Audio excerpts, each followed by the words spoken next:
List में ये 2 रोज़ा क्लासेस को भी आप शामिल कर सकते हैं। क्या मेरे भाइयों, मैंने जो बात बताई, మీరు మీ జీవితంలో చేసిన పెద్ద పెద్ద పనులు ఏవైతే ఉన్నాయో, నేను నా కూతురి పెళ్లి చేశాను, నా ఇల్లు కట్టాను, ఇలాంటివి ఏవేవి ఉన్నాయో మీరు లెక్క అనుకుంటే అందులో ఒక పెద్ద గొప్ప పని ఈ 2 రోజు శిక్షణ తరగతిలో రావడం కూడా.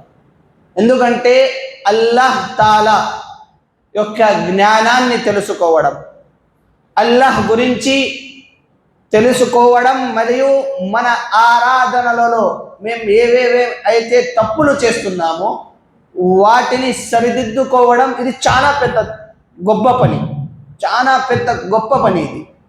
ఇది తెలుసుకోవడం అల్లాహ్ యొక్క దయ వల్లనే జరుగుతుంది. ఎవరిపైతే అయితే అల్లాహ్ దయ ఉంటుందో వారే ఇలాంటి శిక్షణ తరగతులలో వస్తారు. చూడండి, మీరు ఆలోచించండి, దీని గురించి, ఈ ప్రోగ్రాం గురించి ఎన్నో ప్రకటనలు జరిగాయి, అంటే ఏలాన్ చేయడం జరిగింది, వాట్సాప్లో పోస్టర్లు పంపించడం జరిగింది, వేరే వేరే ఊర్లలో పోస్టర్లు పంపించడం జరిగింది.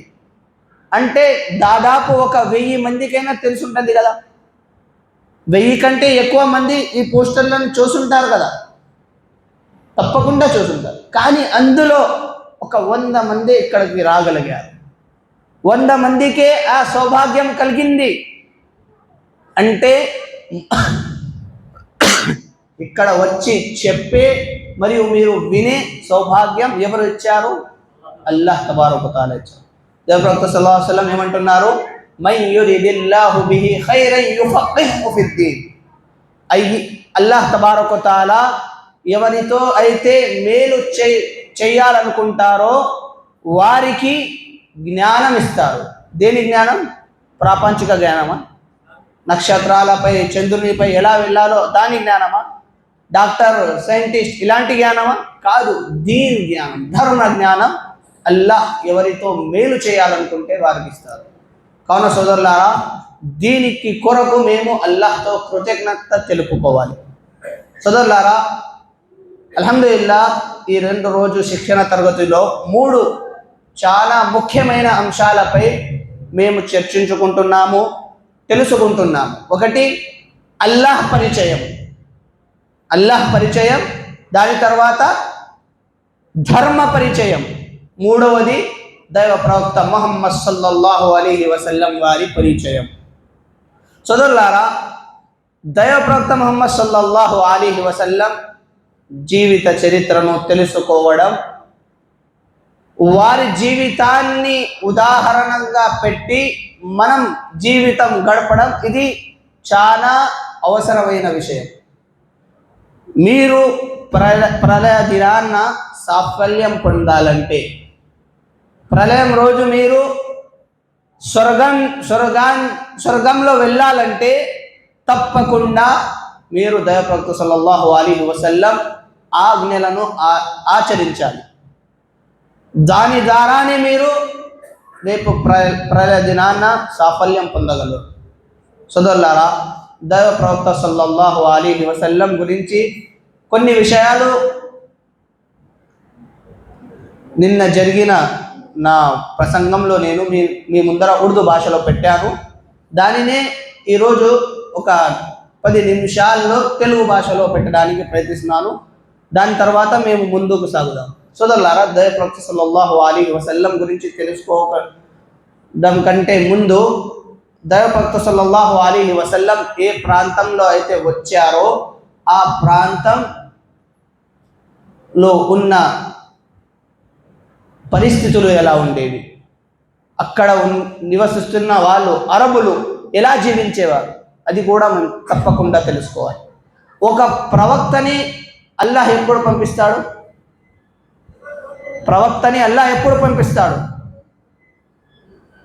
ఎప్పుడైతే సమాజం చెడు వైపు పరిగెత్తుతుందో, అల్లాహ్ ఆరాధనను విడిచిపెట్టుందో, అప్పుడు అల్లాహ్ ప్రవక్తలను పంపిస్తాడు. ఒకరిపై ఒకరు దౌర్జన్యం చేసుకుంటారు, అల్లాహ్ హక్కులను కూడా వదిలేస్తారు. సామాజిక హక్కులు, ప్రజల హక్కులను కూడా వదిలేస్తారు. మనిషిని మనిషిలా చూడరు. ఆడవాళ్ళని ఎలాంటి గౌరవం ఇవ్వరు. కూతురు పుట్టే ఏమంటారు? కూతురు పుట్టే ఇంటిలో దరిద్రం పుట్టింది అనుకుంటారు. వాళ్ళని బతుకుండగానే పూడ్చిపెట్టేస్తారు. అలాంటి పరిస్థితులు ఉంటే సమయంలో అల్లాహ్ తబారక వ తఆలా దైవప్రవక్త ముహమ్మద్ సల్లల్లాహు అలైహి వసల్లం వారిని పంపించారు. ఆ ప్రాంతంలో దైవప్రవక్త సల్లల్లాహు అలైహి వసల్లం వారు పుట్టారు. దైవప్రవక్త సల్లల్లాహు అలైహి వసల్లం పుట్టక ముందే ఆయన తండ్రి అబ్దుల్లా, ఎవరు? అబ్దుల్లా చనిపోయారు. అంటే దైవప్రవక్త సల్లల్లాహు అలైహి వసల్లం అనాథగా పుట్టారు. కావున సోదరులారా, దైవప్రవక్త సల్లల్లాహు అలైహి వసల్లం ఏ సంవత్సరం పుట్టారు? 571 క్రీస్తు శకం ప్రకారం 571 రబీఉల్ అవ్వల్ ఏప్రిల్ నెల రబీఉల్ అవ్వల్ మాసం, అరబీ ప్రకారం రబీఉల్ అవ్వల్ ఏప్రిల్ నెల ఏ రోజు పుట్టారు? మంగళవారం, బుధవారం, సోమవారం పుట్టారు. తేదీ 9వ తేదీన పుట్టారు. 9వ తేదీన దైవప్రవక్త సల్లల్లాహు అలైహి వసల్లం పుట్టారు. దైవప్రవక్త సల్లల్లాహు అలైహి వసల్లం పుట్టగానే ఆ శుభవార్త, ఇక్కడ ఒక విషయం గమనించండి, మక్కాలో అన్ని చోట్ల శుభవార్త వెళ్ళింది.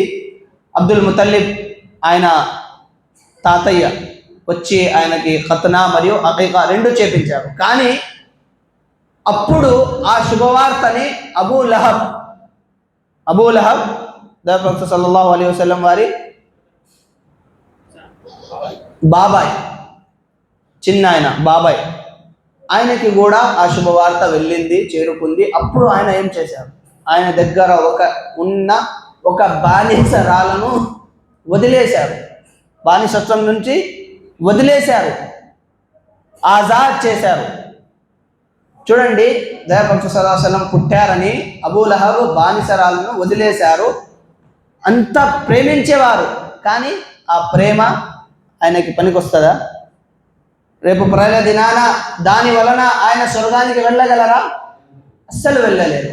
ఎంత ప్రేమైనా కానీ మీరు దైవప్రవక్త సల్లల్లాహు అలైహి వసల్లం ఇచ్చిన ఆజ్ఞలపై, అల్లాహ్ తరపున దైవప్రవక్త సల్లల్లాహు అలైహి వసల్లం దగ్గర వచ్చిన ఖురాన్ పై ఆచరించకపోతే మీరు రేపు ప్రళయ దినాన ఎటువంటి సాఫల్యం అస్సలు పొందలేరు. కావున సోదరులారా, మేము దైవప్రవక్త సల్లల్లాహు అలైహి వసల్లం వారి గురించి తెలుసుకుంటుంది ఎందుకు తెలుసుకుంటున్నాము? ఆయన ఆచరించమన్న విషయాలపై తప్పకుండా ఆచరించాలి. మనకు ఉన్న స్తోమత ప్రకారం తప్పకుండా ఆచరించాలి. ఆ సంకల్పంతోనే మేము ఈ విషయాలని నేర్చుకోవాలి. సోదరులారా, దైవప్రవక్త సల్లల్లాహు అలైహి వసల్లం పుట్టినప్పుడు ఆమె యొక్క తల్లి ఆమినా బింతే వహబ్, దైవప్రవక్త సల్లల్లాహు అలైహి వసల్లం తల్లి పేరు ఏమి? ఆమినా బింతే వహబ్. వారి పాలు తాగారు. దాని తర్వాత అక్కడ ఉన్న ఆచారం ప్రకారం, అక్కడ ఉన్న ఒక ఏమంటారు, రివాజ్ అంటారు, దాని ప్రకారం కల్చర్, అక్కడ ఉన్న కల్చర్ ప్రకారం దైవప్రవక్త సల్లల్లాహు అలైహి వసల్లం వారికి హలీమా సాదియా కబీలే బను సాద్ తెగకు చెందిన హలీమా సాదియా వారు వచ్చి దైవప్రవక్త సల్లల్లాహు అలైహి వసల్లంని తీసుకొని వెళ్ళారు. ఎందుకంటే అక్కడ ఉన్న పద్ధతి ప్రకారం, అక్కడ ఉన్న కల్చర్ ప్రకారం అప్పుడు పల్లెలకి పంపించేవారు, చిన్న పిల్లలను పల్లెలకి పంపించేవారు. ఎందుకంటే అక్కడ వెళ్ళి ఆ పిల్లలు ఆ వాతావరణం, ఏదైతే పల్లెలో వాతావరణం ఉంటుందో ఆ వాతావరణం వల్ల వారి భాష మరియు వారి ఏమంటారు సెహత్, ఆరోగ్యం బాగుంటుందని అక్కడికి పంపించేవారు. సో అక్కడ బలంగా ఉండేవారు. అక్కడ వెళ్ళిన తర్వాత అక్కడ ఉన్న జంతువులు, ఒంటెలు మరియు అలాగే మేకల పాలు తాగి బాగా బలంగా తయారవ్వాలని అక్కడ పంపించేవారు. అదేవిధంగా దైవప్రవక్త సల్లల్లాహు అలైహి వసల్లం వారు కూడా అక్కడికి వెళ్ళారు. సోదరులారా, ఇవి దైవప్రవక్త సల్లల్లాహు అలైహి వసల్లం గారి నుబువ్వత్ కంటే ముందు, ప్రవక్తగా ప్రకటించకంటే ముందు విషయాలు. అక్కడికి వెళ్ళిన తర్వాత ఆయన యొక్క తాతయ్య మరియు తల్లి ఇద్దరు చనిపోయారు. వీళ్ళిద్దరి చావు తర్వాత, చనిపోయిన తర్వాత దైవప్రవక్త సల్లల్లాహు అలైహి వసల్లం యొక్క జిమ్మెదారి, ఆయనను పెంచే బాధ్యత ఎవరైతే తీసుకున్నారో వారు దైవప్రవక్త సల్లల్లాహు అలైహి వసల్లం వారి బాబాయి ఎవరు? అబూ తాలిబ్ వారు తీసుకున్నారు. దైవప్రవక్త సల్లల్లాహు అలైహి వసల్లం చిన్నప్పటి నుంచే చాలా బాధ్యతగా ఉండేవాడు. ఆయన బాబాయితో పాటు వ్యాపారానికి వెళ్ళేవాడు. అదేవిధంగా ఒంటెలను, మేకలను తీసుకొని వాటికి ఆహారం తీసుకురావడానికి వెళ్ళేవారు. దైవప్రవక్త సల్లల్లాహు అలైహి వసల్లం 40 సంవత్సరాలు దాకా, ఆయన వయసు 40 సంవత్సరాలు అయ్యేదాకా ఇదే విధంగా జీవించారు. చాలా బాధ్యతగా ఏ విధంగా అయితే జీవించారో దాని సాక్ష్యం అరబులు స్వయంగా ఇస్తారు. దైవప్రవక్త సల్లల్లాహు అలైహి వసల్లం అమీన్ అని, సాదిక్ అని, సత్యవంతుడు, ఎలాంటి అబద్ధాలు చెప్పేవాడు కాదు అని అరబులు స్వయంగా చెప్పేవారు. ఆ తర్వాత దైవప్రవక్త సల్లల్లాహు అలైహి వసల్లం ప్రవక్తగా ప్రకటించబడ్డారు. ఎప్పుడు? 40 సంవత్సరాల వయసులో. ప్రవక్తగా ప్రకటించబడ్డ ముందే 25 సంవత్సరాలు ఉన్నప్పుడు దైవప్రవక్త సల్లల్లాహు అలైహి వసల్లం పెళ్లి ఎవరితో అయింది? ఖదీజా రదియల్లాహు అన్హా వారితో దైవప్రవక్త సల్లల్లాహు అలైహి వసల్లం పెళ్లి అయింది. దైవప్రవక్త సల్లల్లాహు అలైహి వసల్లం పెళ్లి కూడా పెద్దలందరి సమక్షంలో వాళ్ళు నిశ్చయించిన తర్వాతే అయింది. దైవప్రవక్త సల్లల్లాహు అలైహి వసల్లం వారు తమ ఇష్టంతో ఆయన చేసుకోలేదు. ఎప్పుడైతే ఖదీజా రదియల్లాహు అన్హా ఆమె తరపు నుంచి పెళ్లి యొక్క మెసేజ్ పంపారో, దైవప్రవక్త సల్లల్లాహు అలైహి వసల్లం పెద్దల ముందు ఆ మాట పెట్టారు. వాళ్ళ ఇష్టాలతోనే ఆ పెళ్లి జరిగింది. ఇది దైవప్రవక్త సల్లల్లాహు అలైహి వసల్లం మొదటి పెళ్లి. ఆ తర్వాత ప్రవక్తగా ప్రకటించబడ్డ తర్వాత దైవప్రవక్త సల్లల్లాహు అలైహి వసల్లం బహిరంగంగా ఇస్లాం గురించి ఎవరికి చెప్పలేదు. అంటే దైవప్రవక్త సల్లల్లాహు అలైహి వసల్లంకి ఆజ్ఞ కూడా రాలేదు, మీరు బహిరంగంగా ఇస్లాం తబ్లీగ్ చేయండి, ఇస్లాం గురించి దావత్ చేయండి అని ఆజ్ఞ రాలేదు. అప్పుడు దైవప్రవక్త సల్లల్లాహు అలైహి వసల్లం చాటున ఎవరికి తెలియకుండా ఇస్లాం గురించి చెప్పేవారు. అండ్ అప్పుడు దైవప్రవక్త సల్లల్లాహు అలైహి వసల్లం మాటలు విని 4 మంది ఇస్లాం స్వీకరించారు. వాళ్ళని సాబికూనల్ అవ్వలూన్ అంటారు. మొట్టమొదట ఎవరైతే ఇస్లాం స్వీకరించారో వాళ్ళు ఎవరు? 4 ఉన్నారు. వారు ఎవరు?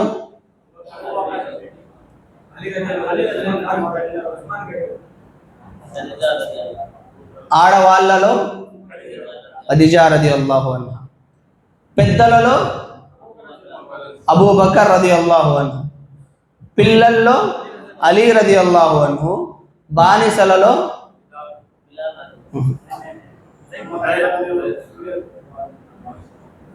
మొహమ్మద్ ప్రవక్త సల్లల్లాహు అలైహి వసల్లం వారి బానిస జైద్ బిన్ సాబిత్ రదియల్లాహు అన్హు. వీళ్ళు 4 మొట్టమొదట ఇస్లాం స్వీకరించారు. వీళ్ళతో పాటు అబూబకర్ రదియల్లాహు అన్హు గారు కొంతమందిని ఇస్లాం స్వీకరింపచేశారు. వారి మాటలను వినేవారు ఎవరైతే ఉన్నారో వాళ్ళని చూసి ఇస్లాం స్వీకరించారు. దాని తర్వాత అల్లాహ్ ఆజ్ఞ వచ్చింది, మీరు బహిరంగంగా ఇస్లాం గురించి చెప్పండి అని. అప్పుడు దైవప్రవక్త సల్లల్లాహు అలైహి వసల్లం ఏం చేశారు? కోహె సఫా అంటే సఫా అనే ఒక కొండపై ఎక్కి, ఓ అబ్దే మనాఫ్ తెగకి చెందిన సోదరులారా, ఓ బను హాషిం తెగకి చెందిన సోదరులారా, ఇలాగే ఓ బను ముతల్లిబ్కి చెందిన సోదరులారా, అందరూ రాండి అని ప్రవక్త సల్లల్లాహు అలైహి వసల్లం కొండపై నిలబడి అందరిని పిలిచారు. అందరిని పిలిచిన తర్వాత అప్పుడు అన్నారు, నేను మీ ముందు ఒక మాట పెడతాను. ఈ కొండ వెనక ఒక సైన్యం ఉంది. ఆ సైన్యం వాటితో పాటు కత్తులు అవి తీసుకొని నిలబడి ఉంది. వాళ్ళు మీపై దండయాత్ర చేయబోతున్నారు అని నేను చెబితే మీరు ఈ మాటని నమ్ముతారా అంటే అందరూ ఏమన్నారు? అందరూ అన్నారు, తప్పకుండా నమ్ముతాము. ఎందుకంటే మీరు ఎప్పుడు అబద్ధం చెప్పేవారు, మీరు ఎప్పుడు ఏమైనా చెప్పినా సత్యమే చెప్తారు. ఆ తర్వాత ప్రవక్త సల్లల్లాహు అలైహి వసల్లం అంటారు, లా ఇలాహ ఇల్లల్లాహ్ చెప్పండి, మీరు సాఫల్యం పొందుతారు. మీకు అరబు దేశాలు వదిలేసి ఏవైతే దేశాలు ఉన్నారో అన్ని దేశాల నాయకత్వం మీకు వస్తుంది అని ప్రవక్త సల్లల్లాహు అలైహి వసల్లం చెప్పారు. ఏమంటారు? ఊలు లా ఇలాహ ఇల్లల్లాహ్ తుఫ్లిహు తుమ్లికుల్ అరబ వల్ అజమ్. ఆ తర్వాత అక్కడ వచ్చిన వాళ్ళలో అబూ లహబ్ కూడా ఉంటాడు. అబూ లహబ్ అంటాడు, నువ్వు ఇందుకోసమైనా మా అందరికీ ఇక్కడ పిలిచింది, నువ్వు నాశనం అయిపోవుగాక అని ప్రవక్త సల్లల్లాహు అలైహి వసల్లంకి శాపాలు ఇచ్చి అక్కడి నుంచి వెళ్ళిపోతారు. సోదరులారా, ప్రవక్త సల్లల్లాహు అలైహి వసల్లం మొట్టమొదట ఇస్లాం ప్రచారం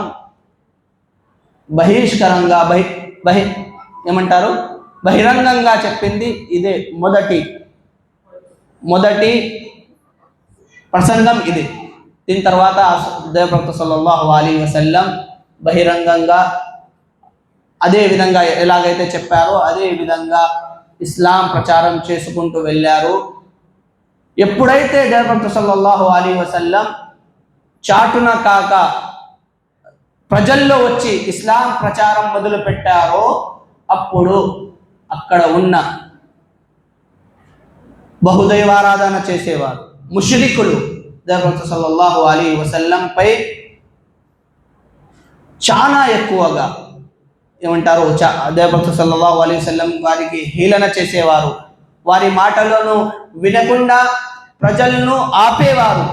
ప్రజల్లో వారి గురించి అపోహాలు, నిందలు మోపేవారు. సందేహంలో ప్రజల్ని ముంపేవారు. ఆ విధంగా చేస్తూ ఉంటే కూడా ప్రవక్త సల్లల్లాహు అలైహి వసల్లం ఇస్లాం దావా పని చేసేవారు. ఎప్పుడైతే వాళ్ళపై కష్టాలు చాలా ఎక్కువ వచ్చాయో అప్పుడు ప్రవక్త సల్లల్లాహు అలైహి వసల్లం హబషా వైపు హిజ్రత్ చేయమని ఆజ్ఞ ఇచ్చారు. హబషా వైపు హిజ్రత్ చేశారు. చాలా మంది సహాబాలు ప్రవక్త సల్లల్లాహు అలైహి వసల్లం అనుచరులు హబషా వైపుకు వెళ్ళారు. ఇది మొట్టమొదటి హిజ్రత్.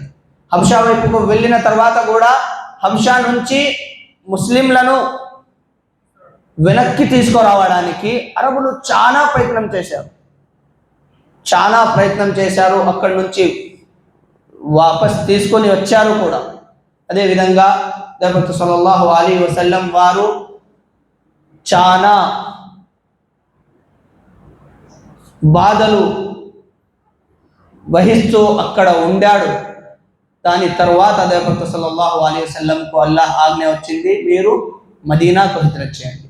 సోదరులారా, మక్కా యొక్క జీవితం 13 సంవత్సరాలు ఉంది. అక్కడ ఎలాంటి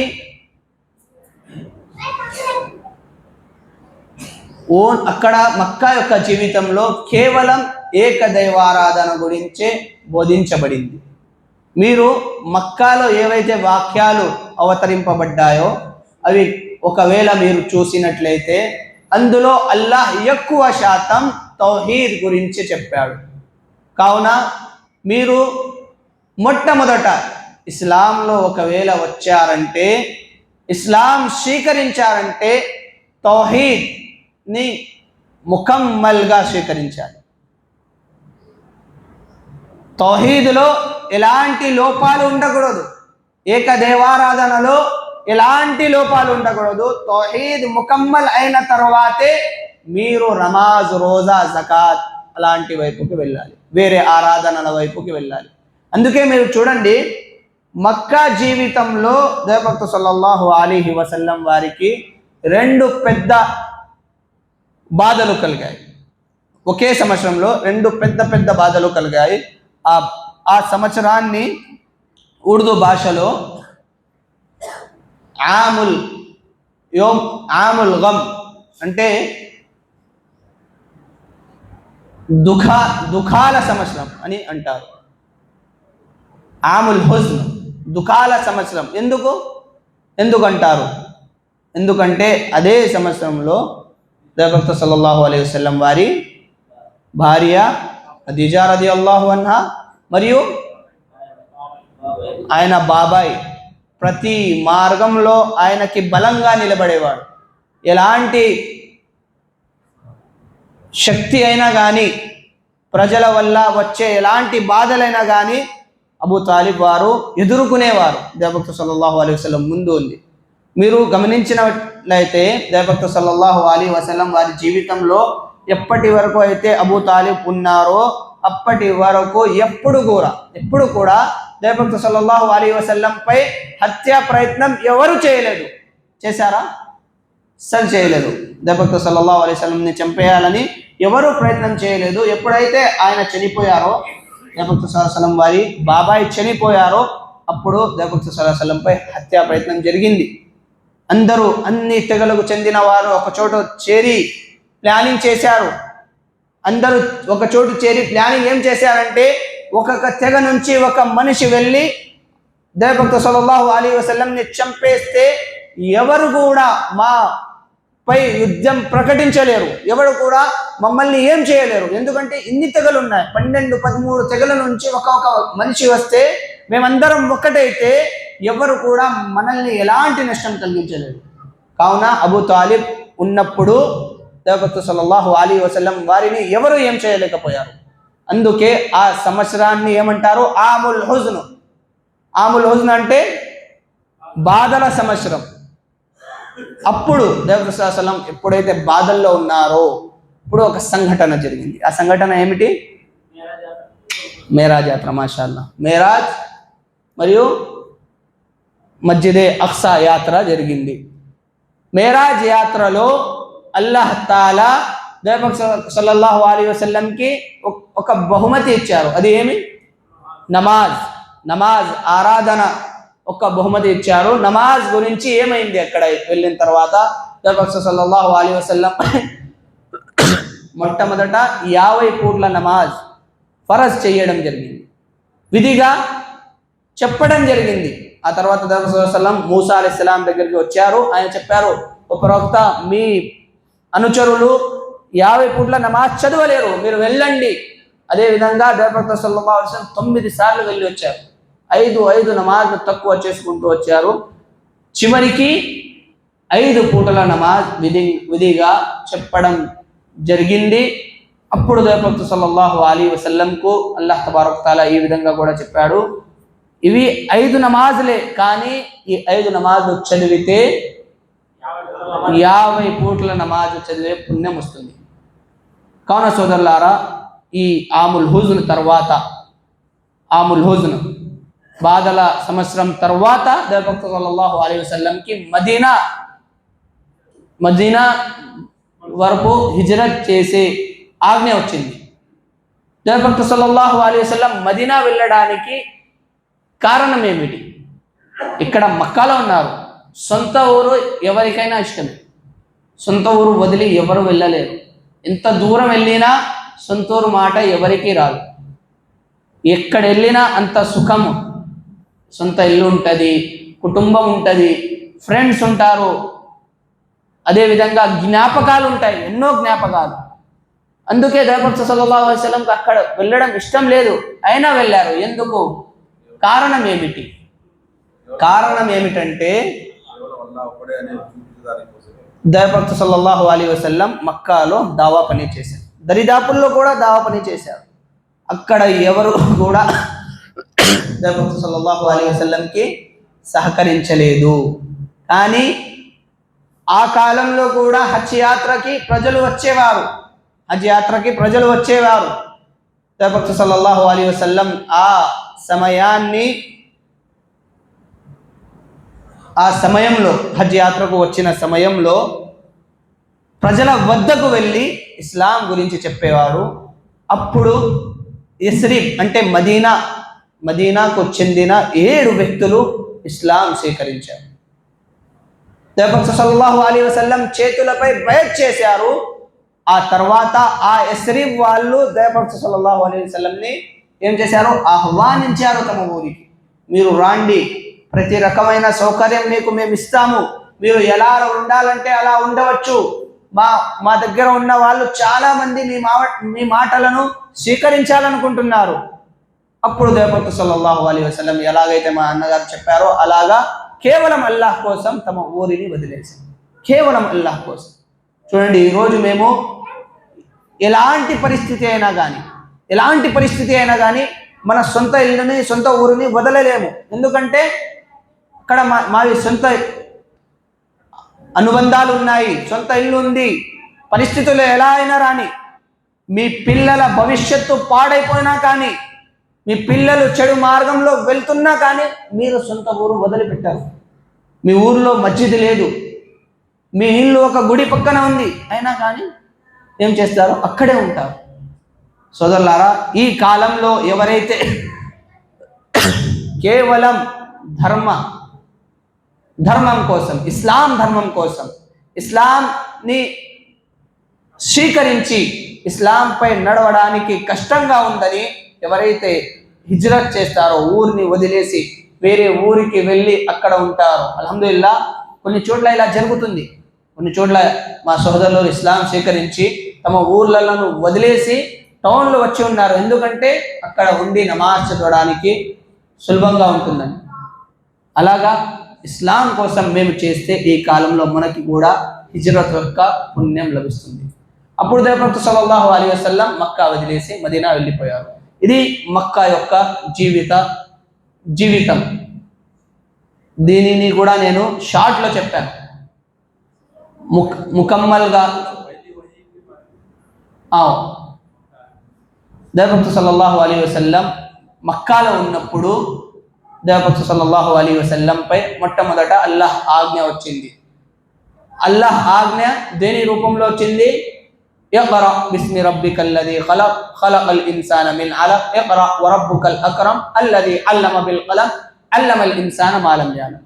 ఇది ప్రవక్త సల్లల్లాహు అలైహి వసల్లం మక్కాలో ఉన్నప్పుడు అక్కడ ఉన్న పరిస్థితులు, వాళ్ళ ఆచరణలు, వాళ్ళ ఆరాధనలను చూసి ప్రవక్త సల్లల్లాహు అలైహి వసల్లం చాలా దుఃఖానికి వెళ్ళిపోయేవారు, చాలా దుఃఖపడేవారు. ఆ పరిస్థితిలో ప్రవక్త సల్లల్లాహు అలైహి వసల్లం ఆ ప్రాంతాన్ని వదిలి, మక్కా ప్రాంతాన్ని వదిలి మక్కాకి దూరంగా, ఊరు నుంచి కొంచెం దూరంగా వెళ్ళి ఒక గృహంలో, గారే హిరా గృహంలో వెళ్ళి ఇబ్రాహీం అలైహిస్సలాం వారి ఏదైతే సున్నత్ ఉందో, ఏదైతే షరియత్ ఉందో ఆ షరియత్ ప్రకారం ఆరాధన చేసేవారు. అక్కడ ఉండి ఆరాధన చేసి ప్రజల పట్ల చాలా బాధగా ఉండేవారు. వాళ్ళ గురించి, వాళ్ళ ఆరాధనల గురించి, వాళ్ళలో ఉన్న ఏవైతే కల్చర్స్ వాళ్ళలో ఉన్నాయో వాటి గురించి చాలా దుఃఖపడేవారు. ఈ దుఃఖాన్ని చూసి అల్లాహ్ తబారక తఆలా ప్రవక్త సల్లల్లాహు అలైహి వసల్లంని ప్రవక్తగా ప్రకటించారు. మొట్టమొదట వహీ వచ్చింది, ఇఖ్రా బిస్మి రబ్బికల్లదీ ఖలక్ ఖలకల్ ఇన్సాన మిన్ అలక్ ఇఖ్రా వరబ్బుకల్ అక్రమ్ అల్లదీ అల్లమ బిల్ ఖలం. ఈ వాక్యం ద్వారా ప్రవక్త సల్లల్లాహు అలైహి వసల్లం ప్రవక్తగా ప్రకటించబడ్డారు. ప్రవక్త సల్లల్లాహు అలైహి వసల్లం దగ్గరికి కనీసం 40 రోజులు, హదీస్లలో వస్తుంది, దాదాపు 40 రోజుల దాకా మళ్ళీ జిబ్రాయిల్ రాలేదు. 40 రోజుల తర్వాత మళ్ళీ వచ్చారు. సూరా ముద్దస్సిర్ తీసుకొని, ముద్దస్సిర్ యొక్క వాక్యాలు, యా అయ్యుహల్ ముద్దస్సిర్ ఖుమ్ ఫఅన్జిర్ వరబ్బక ఫకబ్బిర్ వసియాబక ఫతహిర్ వరుజ్జ ఫహజుర్. ఈ వాక్యాల ద్వారా ప్రవక్త సల్లల్లాహు అలైహి వసల్లంకి ఆజ్ఞ వచ్చింది, మీరు వెళ్ళండి, ప్రజలను అల్లాహ్ యొక్క ఆజ్ఞలను చెప్పండి, ప్రజలను భయపించండి అని అల్లాహ్ యొక్క ఆజ్ఞ వచ్చింది. కావున సోదరులారా, ఇది మక్కా యొక్క జీవితం. దాని తర్వాత ప్రవక్త సల్లల్లాహు అలైహి వసల్లం మదీనా వచ్చారు. మదీనా యస్రిబ్ అని పేరు ఉండేది, దాని తర్వాత దాని పేరు మార్చి మదీనా అని పెట్టడం జరిగింది. మదీనాలో ప్రవక్త సల్లల్లాహు అలైహి వసల్లంకి ఎలాంటి అడ్డంకులు లేవు. దావా పనిలో, అదేవిధంగా నమాజ్ చదివే, ఆరాధన చేసే దానిలో ఎలాంటి అడ్డంకులు లేవు. ప్రవక్త సల్లల్లాహు అలైహి వసల్లం దగ్గరికి ప్రజలు వచ్చి ప్రతి రకమైన సౌకర్యం కలిగించారు. ఇల్లు ఇచ్చారు, అదేవిధంగా మస్జిద్ కోసం స్థలం ఇచ్చారు. అదేవిధంగా ప్రవక్త సల్లల్లాహు అలైహి వసల్లం తమ ఊరికి సర్పంచ్ ఎలా అయితే ఉంటారో, అమీర్ ఎలా అయితే ఉంటారో, అలాంటి బాధ్యతను ప్రవక్త సల్లల్లాహు అలైహి వసల్లంకి అప్పగించారు.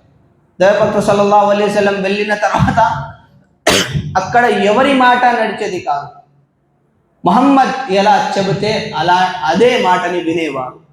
మదీనా వెళ్ళిన తర్వాత మదీనా జీవితంలో ఇస్లాం ప్రచారణ చాలా బాగా జరిగింది. ఇస్లాం గురించి చాలా చోట్ల ప్రవక్త సల్లల్లాహు అలైహి వసల్లం లేఖల ద్వారా, అదేవిధంగా సహబాల ద్వారా దావా పని చేయించారు. సోదరులారా, మదీనా జీవితంలో కొన్ని యుద్ధాలు కూడా జరిగాయి. అందులో ముఖ్యమైన యుద్ధం ఏదైతే ఉందో దాని పేరు జంగే బదర్ యుద్ధం. ఇది మొట్టమొదట ఇస్లాం కోసం, అల్లాహ్ కోసం, ఏక దైవారాధన కోసం జరగబడ్డ యుద్ధం. ఇందులో ఇస్లాం స్వీకరించిన సహాబాలు మరియు అన్సార్ సహాబాలు, హిజ్రత్ చేసి వచ్చిన సహాబాలు మరియు మదీనాలో ఉండే సహాబాలు అందరూ కలిసి ఎంతమంది ఉండేవారు? 313.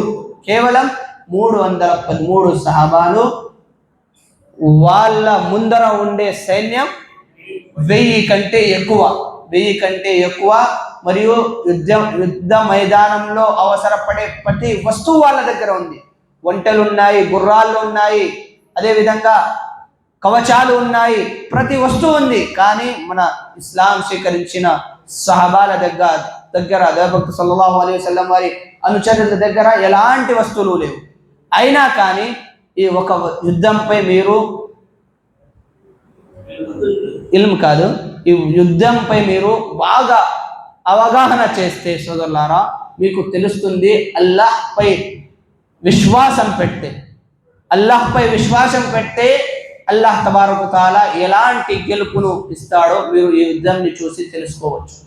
కేవలం 300, అంటే అక్కడ 1000 మంది, ఒక్క మనిషికి 3 ఉన్నారు.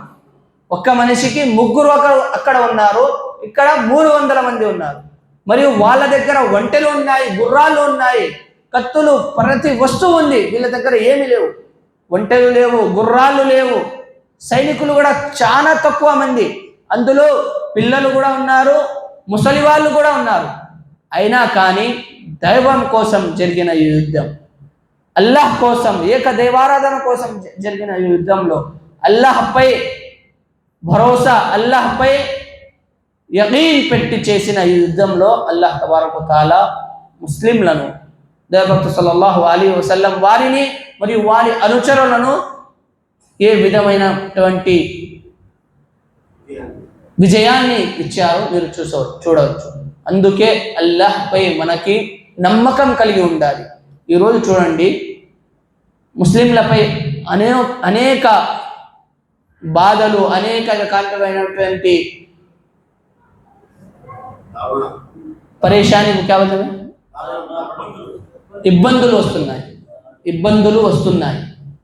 కానీ దీనికి కారణం ఏమిటంటే మన ముస్లింలకు, మనం ఇస్లాం స్వీకరించిన వారికి అల్లాహ్పై నమ్మకం లేదు. అల్లాహ్ని ఎలాగైతే ఆరాధించాలో అలా ఆరాధించడం లేదు. ఈరోజు అందుకే ఇలాంటి పరిస్థితులు వస్తున్నాయి.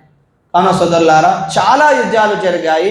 ఈ యుద్ధాన్ని మీరు ఉదాహరణగా పెట్టి మీ జీవితంలో అల్లాహ్పై నమ్మకం పెట్టండి.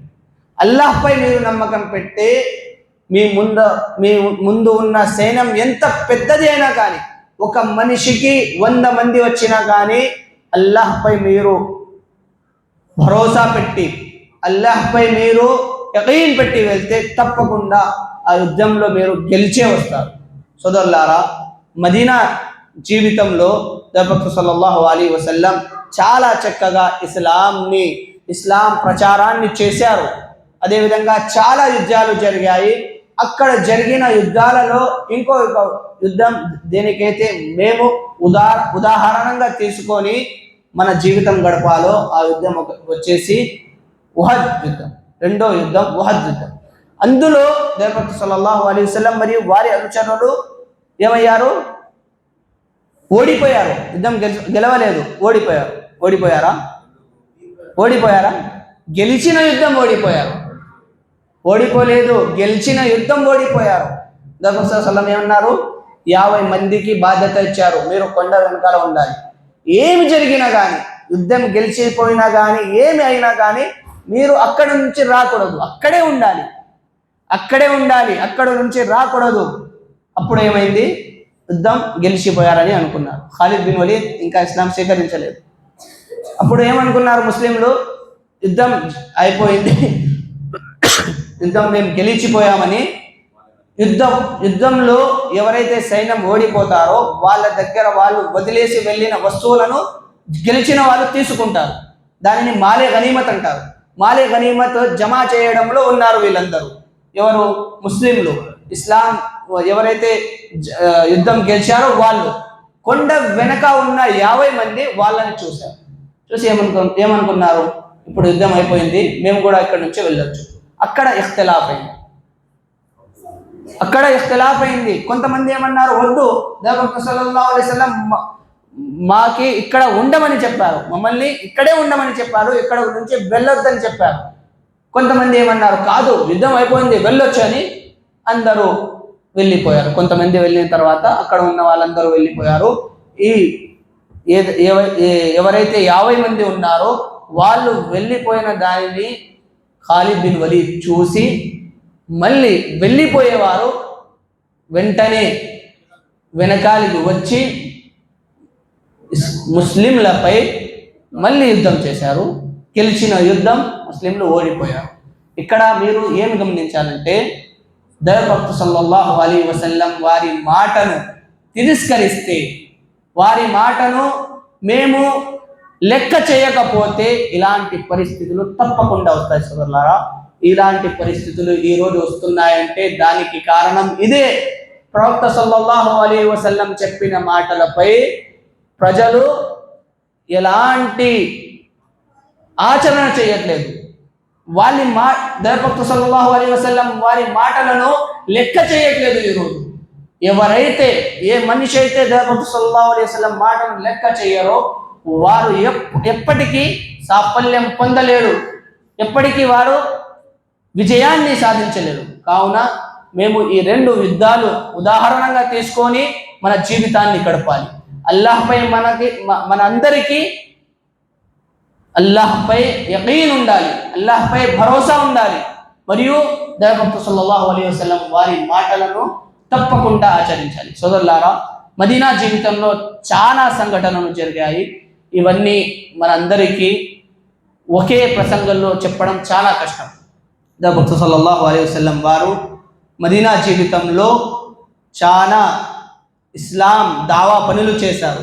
అక్కడ వెళ్ళిన తర్వాతే రోజా, ఉపవాసం మరియు జకాత్, అదేవిధంగా చాలా ఆరాధనలు విధిగా చేయబడ్డాయి, ఫరజ్ చేయబడ్డాయి. ప్రవక్త సల్లల్లాహు అలైహి వసల్లం వారు మదీనాలో దాదాపు ఎన్ని సంవత్సరాలు ఉన్నారు? 10 సంవత్సరాలు ఉన్నారు. హిజ్రత్ మదీనా వెళ్ళిన తర్వాత హిజ్రీ తారీఖ్ అని అంటారు. హిజ్రత్ చేసిన తర్వాత 10వ సంవత్సరం, మదీనా వెళ్ళిన 10వ సంవత్సరం ప్రవక్త సల్లల్లాహు అలైహి వసల్లం వారు ఈ ప్రపంచాన్ని వదిలేసి వెళ్ళిపోయారు. దైవభక్త సల్లల్లాహు అలైహి వసల్లం వారి గురించి, వారి చావు గురించి అప్పుడు కూడా చాలామంది ఇఖ్తిలాఫ్ చేశారు. ఇప్పుడు కూడా అదే ఇఖ్తిలాఫ్ ఉంది. అల్లాహ్ తబారక తఆలా ఏమన్నాడు, వమా ముహమ్మదున్ ఇల్లా రసూల్ ఖద్ ఖలత్ మిన్ ఖబ్లిహి రసూల్ ఫఇన్ మాత ఔ ఖుతిల ఇన్కలబ్తుం. అంటే దైవభక్త సల్లల్లాహు అలైహి వసల్లం, మీరు మీ ముందు వచ్చిన ఎవరైతే ప్రవక్తలు ఉన్నారో అందరికీ చావు వచ్చింది, దీనిలో ఎలాంటి సందేహం లేదు. ఎవరైతే దైవభక్త సల్లల్లాహు అలైహి వసల్లం వారికి చావు రాలేదు అని అంటారో వారు